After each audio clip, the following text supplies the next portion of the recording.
Les invito a abrir sus Biblias conmigo en el Evangelio según Mateo, capítulo 28. Y estas son las últimas palabras. Ya hasta se me olvidaba, don Papi. Estas son las últimas palabras de nuestro Señor Jesús luego de haber resucitado. Y qué hermoso que hemos en esta mañana podido cantar acerca de la muerte del Señor por nosotros. También cantamos que Él fue sepultado, pero también que resucitó. Y cuando Él resucita, se aparece a sus discípulos y antes de ascender al cielo dice, Mateo 28, versículo 18, y Jesús se acercó y les habló diciendo, toda potestad me es dada en el cielo y en la tierra.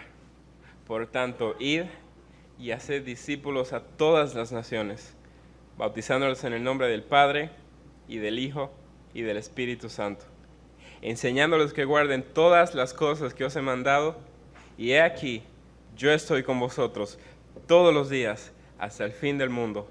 Amén. El Señor bendiga esta porción de su palabra en esta mañana, y les invito a orar y pedirle al Señor por este tiempo.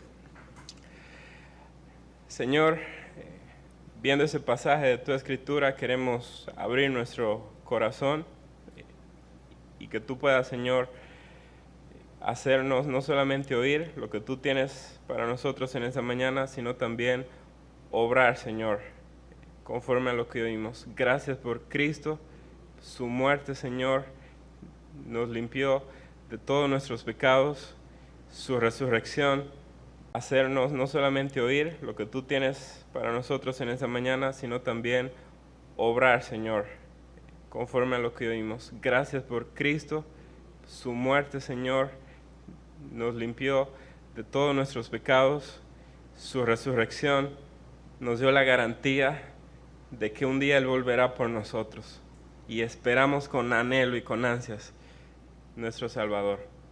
Y hasta ese momento, Señor, queremos cumplir tu propósito para nuestras vidas, que podamos llevar el Evangelio, que podamos ser discípulos.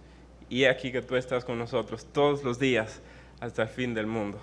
En el nombre de Jesús oramos. Amén. Quiero mostrarles, hermanos, unas par de imágenes aquí, delante en pantalla. Y quiero llevarlos más o menos a un tiempo donde ninguno de nosotros había nacido todavía, en el año 1897, porque un personaje bastante conocido entre nosotros nació en esa fecha. ¿Se acuerdan de él? El señor Duncan Reed, que nació en este año 1897 y luego a sus 16 años conoció al Señor y se convirtió. En 1920 él se muda a Canadá, norte de Estados Unidos, y en 1921, un año después, conoce y se casa con la que fue su esposa, que ustedes ven aquí abajo. Quizá se ve bien allí, ¿sí? Perfecto. En 1921, ahora sí, se ve un poquito más.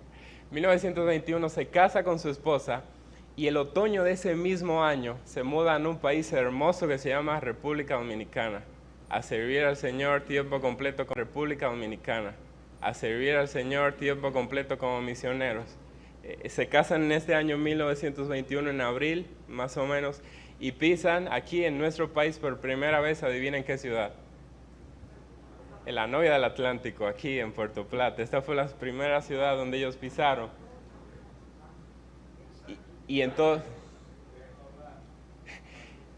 esos años, ciertamente hubo oposición de parte de mucha gente. Hay una historia famosa de Mr. Reed cuando va a comprar una camisa y escoge una camisa y cuando él le da a conocer al vendedor de la tienda de que él era misionero, evangélico, él toma todas las camisas y se la lleva y le dice, no te voy a, como quien dice, no te voy a vender ninguna, porque se dio cuenta que era misionero cristiano.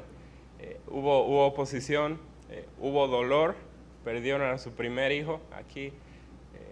Hubo también dificultad, otro idioma, vienen de Escocia aquí a un país donde hablamos español, dificultad quizá para aprender el idioma. Hubo también momentos en los que quizá hubo desánimo, pues en el primer año hubo solamente 3 conversiones, 3 personas que vinieron al Señor en un año de 365 o 66 días predicando. Hubo quizá desánimo en ese tiempo, quizá hubo rechazo.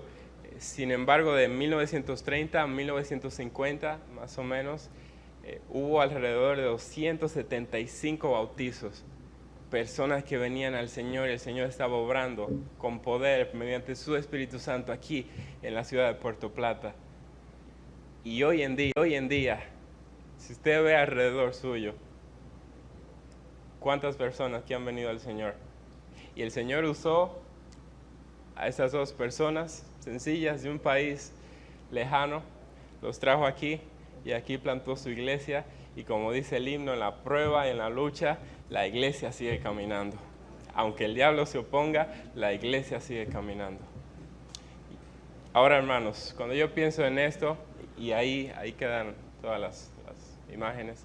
Cuando yo pienso en esto, me pasa como en Hebreos 11. Ustedes ven ese capítulo donde el autor de los Hebreos nos da como un paseo por todo el Antiguo Testamento, mostrándonos hombres que con errores, con fallas, con debilidades, ellos pusieron toda su fe en el Señor. Y nos lleva a través de todos estos personajes: Noé, nos lleva a través de Enoc, Abraham, Isaac, Jacob, el pueblo de Israel en Jericó, Rahab, luego Sansón, David, Samuel, los profetas. Y nos lleva a través de todos estos hombres, y termina capítulo 11 y entra capítulo 12 diciendo una frase que es la misma que yo siento al ver la vida de estos hombres, y es: por tanto, nosotros también. Estos 2 cristianos y hermanos nuestros que ya están con el Señor hicieron la obra, y la obra del Señor ha sido levantada aquí en nuestra hermosa ciudad de Puerto Plata. Y cuando yo pienso y doy vuelta a la página y acaba Hebreos 11, llega esta frase: por tanto, nosotros también. Por tanto, nosotros también. Porque la obra del Señor, hermanos, sigue. Y hoy en día nosotros somos los que hemos de hacer su obra. Así que yo les invito a hacer un recorrido por el libro de los Hechos. Y vamos a comenzar en el capítulo 1. Y vamos en esa mañana, hacer este recorrido a través del libro de los Hechos, viendo 5 cosas.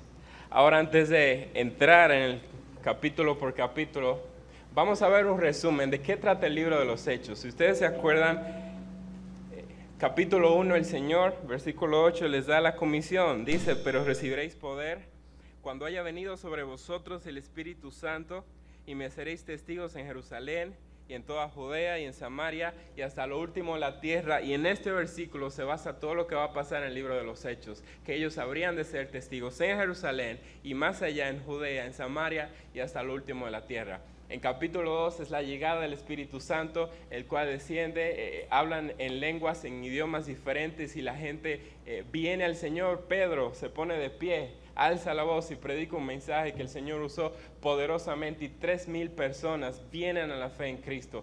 Más adelante también más personas vienen a la fe en Cristo. En capítulo 4 o capítulo 3 nosotros vemos lo que parece la iglesia perfecta, pues ellos partían el pan, ellos estaban siempre unánimes en comunión unos con otros, ellos estudiaban las Escrituras, la doctrina de los apóstoles, y perseveraban en la oración. Y pareciera que es la iglesia perfecta, pero antes de pensar en qué es la iglesia perfecta, acordémonos que el Evangelio no ha salido de Jerusalén, no ha salido a Judea, no ha salido a Samaria, no ha salido más allá. Ahora nosotros nos encontramos en el capítulo Señor, pero a pesar de eso llegan a ser liberados. Luego nosotros llegamos al capítulo 6 y 7, la llegada de Esteban, este mártir que da su vida por el Señor, uno de los 7 diáconos que fueron elegidos, se para, predica un mensaje y ellos lo apedrean. Y ahí en el apedreamiento de Esteban estaba uno que consentía en su muerte. ¿Se acuerda de su nombre?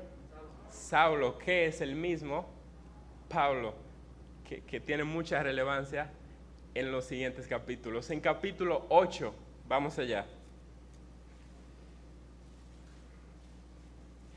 Justo después de la muerte de Esteban, dice capítulo 8, versículo 1, y Saulo consentía en su muerte.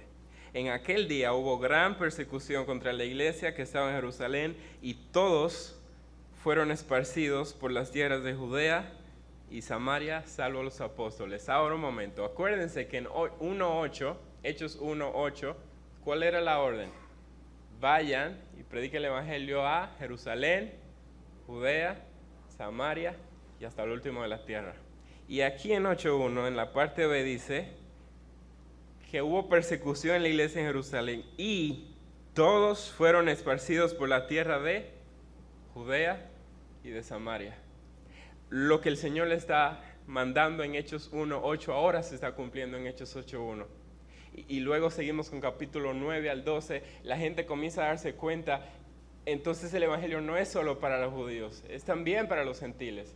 El evangelio es para todo el mundo. Y luego de capítulo 13 hasta el capítulo 28, vamos al último capítulo, 28, del 13 al 28 nosotros vemos el cumplimiento de lo que nosotros habíamos visto antes, que es ir por todo el mundo.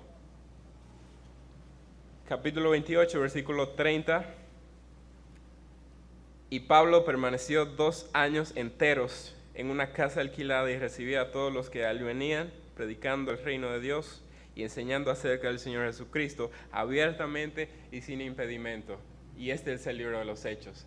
Y de capítulo 13 a capítulo 28 nosotros vemos la extensión del evangelio, no solamente a Jerusalén, sino más allá a Judea, más allá a Samaria, llega a África, llega a Europa, a países como Italia, llega también a países como Grecia, y el evangelio sigue extendiendo, y hoy en día el evangelio está aquí. Y capítulo 29, Hechos 29, ¿se fijaron que no está en sus Biblias? Hechos 29 es hoy con nosotros. De nosotros está escribiendo Hechos capítulo 29 hoy en día, de nuestras vidas, hermanos. Porque la iglesia del Señor ha hecho la obra a través de todos los siglos y hoy somos nosotros los que hemos de hacer esa obra. Así que vamos a ver 5 cosas en esa mañana. Y número 1 de todas estas es que tenemos, y vamos a ir ahora sí, parte por parte en el libro de los Hechos. Nosotros tenemos, número 1, un llamado sublime y un llamado personal. ¿Cuál es el llamado? Ya lo leímos en capítulo 1, verso 8, que recibiremos poder cuando haya venido sobre nosotros el Espíritu Santo y ya mora en nosotros el Espíritu Santo. Y seremos testigos en Jerusalén, en Judea, en Samaria y hasta lo último de la tierra. Eso es lo primero que tenemos, un llamado sublime y un llamado personal, no a un grupo de personas, sino a todos nosotros como creyentes. Es el llamado de nuestra vida, es hacer discípulos. Somos discípulos de Jesús, que hace más discípulos de Jesús. La misma gloria de Dios que un día brilló y vimos la gloria del Evangelio de su cruz, es la misma que tiene que brillar en las otras personas, la misma gloria. Somos llamados a esto. Tenemos un llamado del cielo que nos dice, ve y predica, comparte el evangelio, ve y anuncia las buenas nuevas. Cuán hermosos son los pies de los que anuncian las buenas nuevas. Tenemos ese llamado de Dios. Tenemos testimonio del rico en la palabra de Dios en Lucas, cuando Jesús narra del rico y Lázaro y dice que Lázaro va al cielo, pero el rico se pierde, va al infierno. ¿Y qué dice el rico? Yo quisiera, déjame ir a mis hermanos, o manda a Lázaro que vaya a mis hermanos, para que ellos no estén aquí en lugar de tormento. Y hay almas que están perdidas en el infierno y jamás saldrán de ahí. Y eso es algo que nos mueve también. Pero también dentro de nosotros el Espíritu Santo nos mueve a no solamente ser salvos y quedarnos nosotros con esta salvación, sino a extender el evangelio que un día llegó a nuestra vida. A eso mismo que el Señor hizo con nosotros, que el Señor pueda hacer con otras personas también. Vemos un mundo alrededor nuestro con dolor, vemos un mundo quebrantado, vemos un mundo perdido, vemos un mundo que cada vez pareciera que va peor, va declinando, pareciera que va declinando cada vez más, dando más su espalda a Dios, dando más amor a las cosas que esta vida y a los deleites temporales del pecado que este mundo nos ofrece. Y vemos como las personas están doblando de Dios hacia su propio Dios, que son ellos mismos. Y nosotros tenemos un mundo que está perdiendo y nosotros tenemos lo único que puede salvar su alma. ¿Por qué decimos que es lo único que puede salvar su alma? Porque Jesucristo es el único camino. Y es la única verdad, es la única vida y nadie viene al Padre sino por Él, porque hay un solo nombre. En el nombre de Jesús es que toda persona puede ser salva. No es en sus obras, es el nombre de Cristo y nosotros tenemos a Cristo. Lo tenemos, Él vive dentro de nosotros. Como dice Pablo, y ya no vivo yo, mas vive Cristo en mí. Cristo vive en nosotros. El Espíritu Santo de Dios mora en nosotros y Él nos da el poder para ir y anunciar las buenas nuevas. Asimismo como el Señor me rescató un día y me rescató, ciertamente no importando mi vida en el pasado, ciertamente no importando si yo nací aquí en la iglesia, en el templo, en el ambiente eclesial, o si yo me crié en otro ambiente, alejado de las cosas de Dios, aún así el Señor a todos nos rescató.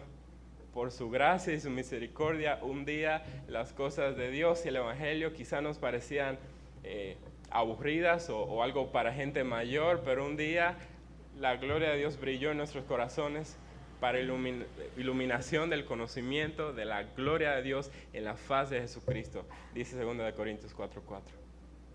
Y ese mismo Cristo que nos salvó es el mismo que hoy en día sigue salvando. Pero Él no lo hace mediante los ángeles, Él no lo hace mediante sueños o visiones, Él lo hace a través de vasos de barro. Y tú y yo somos esos vasos de barro.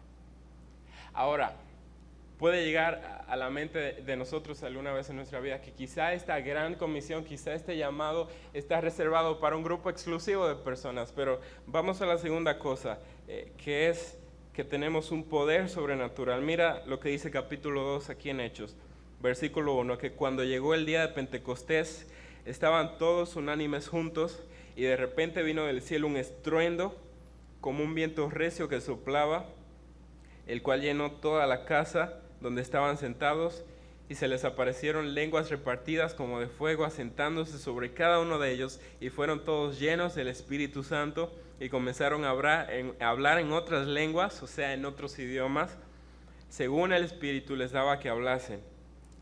Y vemos aquí la llegada del Espíritu Santo, y ellos comienzan a hablar en diferentes idiomas, y toda la gente que hablaba todos esos idiomas les oía hablar en su mismo idioma, les entendían, y vemos este milagro de Dios. Ahora, este mismo Espíritu, el Espíritu Santo que hizo esto aquí, el Espíritu Santo que obró, que cuando Pedro predicó se convirtieron 3,000 personas, el mismo Espíritu que hace obras maravillosas durante todo el libro de los Hechos, es el mismo que mora en ti y el mismo que mora en mí.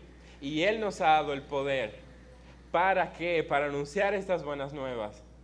¿Cuáles buenas nuevas? De que Jesús, siendo Dios, vino a este mundo, se hizo uno como nosotros y murió por nosotros porque nosotros merecíamos la condenación. Pero el inocente vino al mundo y se hizo culpable por nosotros, para que nosotros los culpables seamos inocentes, seamos salvos y disfrutemos de la vida eterna, el regalo más grande que el Señor nos da. Y un día tendremos, y desde hoy ya tenemos una esperanza grande de que Él no solamente murió, sino que también resucitó, y que Él vive y reina en gloria, y Él intercede por nosotros, y en esa misma gloria vendrá por nosotros. Y esta buena nueva es la que el Espíritu Santo nos ha dado el poder para ir a anunciar. Y pensamos quizá, pero estos son los apóstoles, estos son los ancianos, o estos son los líderes, estos son simplemente los predicadores. Pero ve conmigo a este pasaje, capítulo 8, y quiero que observes algo muy interesante. Tenemos un llamado sublime, tenemos el poder del Espíritu Santo, pero número 3, tenemos un grupo de gente común. Mira lo que dice capítulo 8, versículo 1 en la parte B. Y todos fueron esparcidos por las tierras de Judea y de Samaria, salvo los apóstoles. Entonces, quienes extendieron el evangelio más allá de Judea y Samaria, más allá de Jerusalén, a Judea y Samaria, no son los creyentes que uno esperaría que fuesen, como Pedro, que predicó este sermón, como Juan, como Jacobo, no fueron ellos, fueron gente que ni siquiera sabemos su nombre, creyentes comunes y corrientes. Ve conmigo capítulo 11, versículo 19.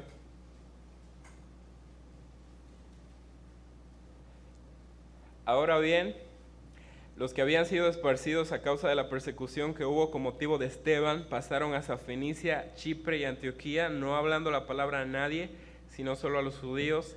Pero había entre ellos unos varones de Chipre y de Cirene, los cuales, cuando entraron en Antioquía, hablaron también la palabra a los griegos, anunciando el evangelio del Señor Jesús. ¿Cuáles eran los nombres de esos hermanos?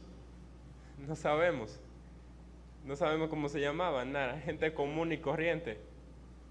Pero esta gente común y corriente fueron los que extendieron el evangelio más allá de Jerusalén, extendieron el evangelio a Judea y extendieron el evangelio a Samaria, gente común y corriente, como nosotros. Entonces no son este llamado sublime que el Señor nos ha dado, esta gran comisión que el Señor nos ha dado, no es simplemente para un grupo específico de creyentes que son líderes o que tienen grandes dones. El Señor nos ha dado a nosotros dones, a cada uno de nosotros. Todo creyente tiene un don, ya sea que lo sepa o que no lo sepa. Todo creyente tiene al menos un don que el Señor le ha dado especialmente a él, para que extienda las buenas nuevas del evangelio, de la gracia de Dios. Y a pesar de que hay líderes en la iglesia, que hay predicadores en la iglesia, todos nosotros tenemos este llamado sublime del Señor. El Señor nos ha dado también el poder para llevar estas buenas nuevas. Tenemos un llamado, tenemos el poder, tenemos gente común. Eso es lo que somos gente común, pero con un poder sobrenatural del Señor, para poder nosotros predicar el evangelio, hacer discípulos. Número 4. Y antes de ir al número 4, la gran comisión no está reservada solamente para misioneros que salen a otro lado y predican el evangelio. Eso es muy importante entender. Esta gran comisión no es para misioneros que se van y predican el evangelio a otro lado. Hermanos, para ti, y esta gran comisión es para mí. Este llamado es para nosotros, la iglesia, cada uno de nosotros. Tenemos una meta que consume nuestra vida, capítulo 12, versículo 1. Y en aquel mismo tiempo el rey Herodes echó mano a algunos de la iglesia para maltratarles, y mató a espada a Jacobo, hermano de Juan. Pero capítulo 28, que es el último, nos dice el versículo 30: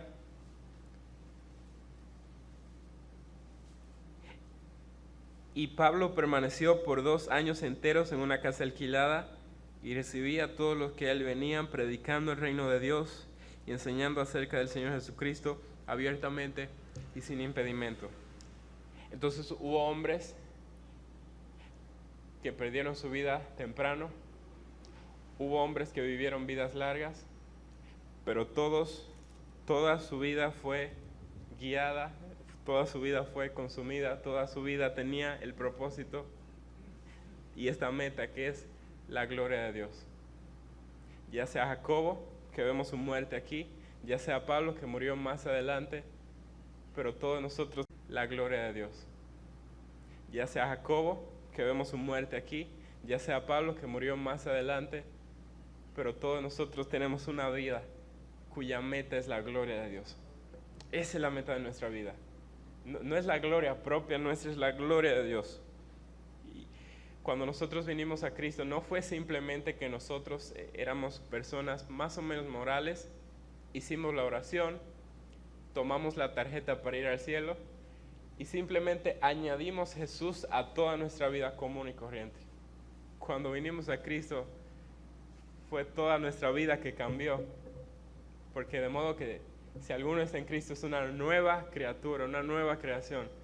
Las cosas viejas pasaron y aquí todas son hechas nuevas. No fue que lo agregamos a él en nuestra vida, es que Él se volvió nuestra vida.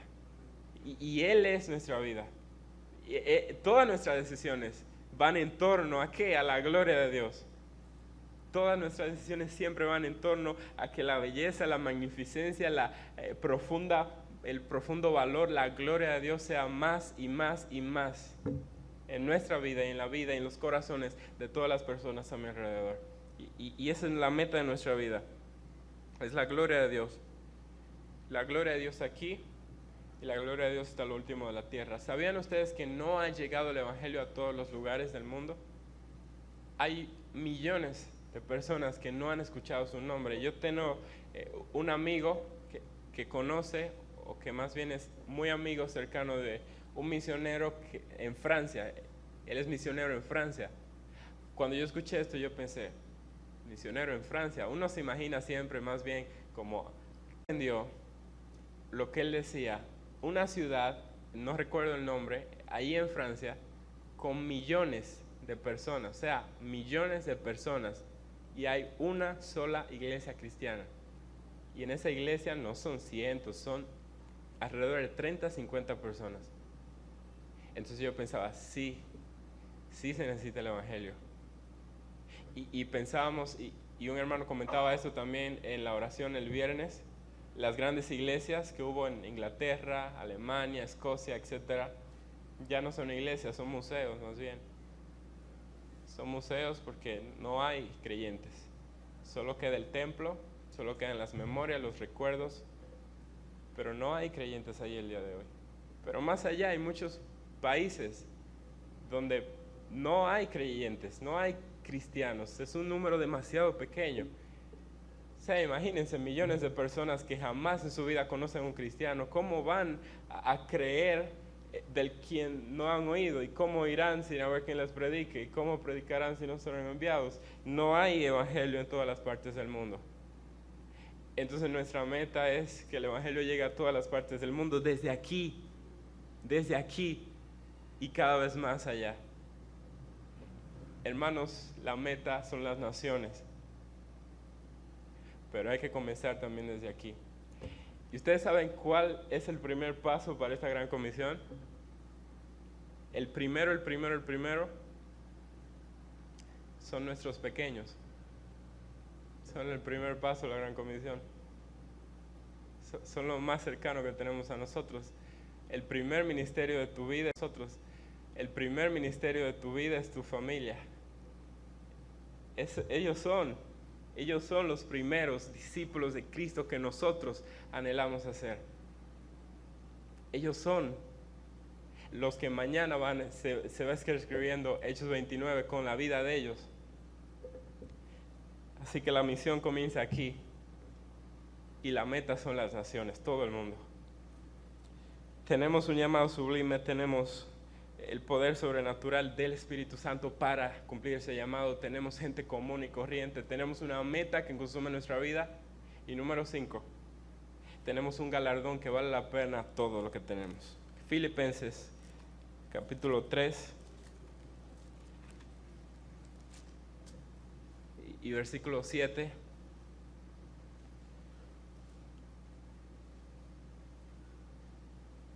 Dice Pablo en Filipenses 3, 7, pero cuantas cosas eran para mi ganancia, las he estimado como pérdida por amor de Cristo. Y ciertamente aún estimo todas las cosas como pérdida por la excelencia del conocimiento de Cristo Jesús mi Señor, por amor del cual lo he perdido todo y lo tengo por basura para ganar a Cristo y ser hallado en Él, no teniendo mi propia justicia que es por la fe, por la ley, sino la que es por la fe de Cristo, la justicia que es de Dios por la fe, a fin de conocerle y el poder de su resurrección y la participación de sus padecimientos, llegando a ser semejante a Él en su muerte. La meta de Pablo no era casa grande, un vehículo bonito y unos hijos que tuvieran éxito empresarial en su vida. Si bien ninguna de esas cosas son intrínsecamente pecaminosas, no son pecado en sí mismas, toda nuestra vida debe ir apuntando siempre hacia la gloria de Dios. Si algo anhelamos en nuestra vida, si algo es la meta de nuestra vida, porque estamos hablando de la meta de nuestra vida es conocer a Cristo. Esa es la meta, es la gloria suya. Y todo lo que hacemos, todo lo que tenemos, sea mucho, sea poco, todo va apuntando hacia su gloria. Y eso es lo que más anhelamos en nuestra vida, es conocerle a Él. Y esto es lo que Pablo dice: yo tenía muchas cosas antes, pero todo eso yo lo estimo por basura a fin de ganar a Cristo, a Él. A Él es a quien yo quiero, a Él es a quien yo quiero conocer. Esa es la meta de la vida de Pablo. Y esa debe ser nuestra meta también, que nosotros podamos vivir, no viendo las cosas de este mundo como el fin de nuestra vida, sino viendo las cosas de la eternidad como el fin de nuestra vida.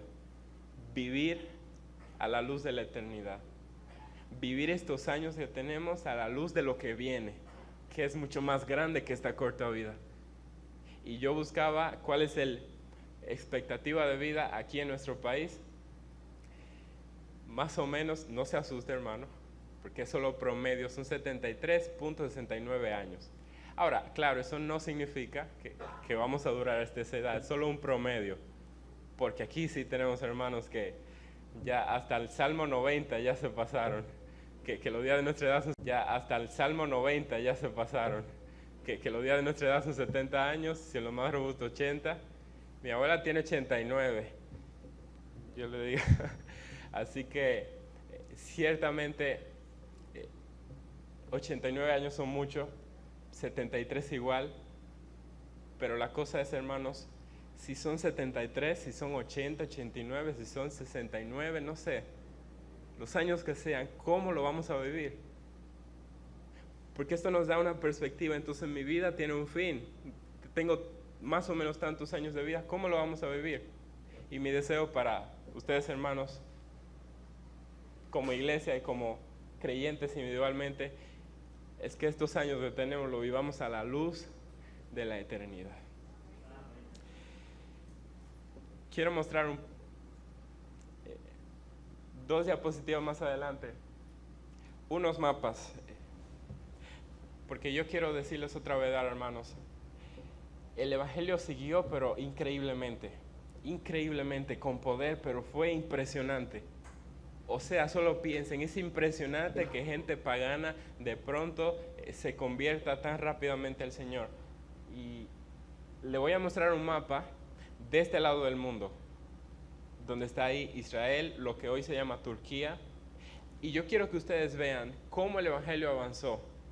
Y vamos a ver el primero. Okay. Estos son, la parte amarilla que se ve, son más o menos los creyentes que había cuando Pablo comenzó a predicar la palabra. O sea, de Hechos 13 para adelante, más o menos esta era la cantidad de creyentes que había. Ven que no ha llegado muy lejos el Evangelio. Pero cuando Pablo terminó su ministerio, más o menos cuando murió el segundo, esa era la cantidad de creyentes que había. Pero si tú lees en Romanos, Pablo quería ir a España, ese que dice España allá de aquel lado. Él quería llegar a España, pero no llegó el Evangelio a España y Pablo murió. ¿Y qué vamos a decir? ¿Falló Pablo en la misión que el Señor le dio? No falló, porque el Señor sigue haciendo su obra. Porque no es acerca de Pablo, es acerca de Cristo y su gloria extendiéndose. Vamos a ver el tercero. Esta es la cantidad de creyentes, más o menos 200 años después de la muerte de Pablo. Entonces no se trata de un protagonista, se trata de los creyentes comunes y corrientes extendiendo el Evangelio hasta lo último de la tierra. Hermanos, ¿ustedes ven eso? Esa es la prueba viva de que jamás hay que subestimar lo que el Señor puede hacer cuando sus siervos, sus hijos, se atreven a ir y predicar el Evangelio.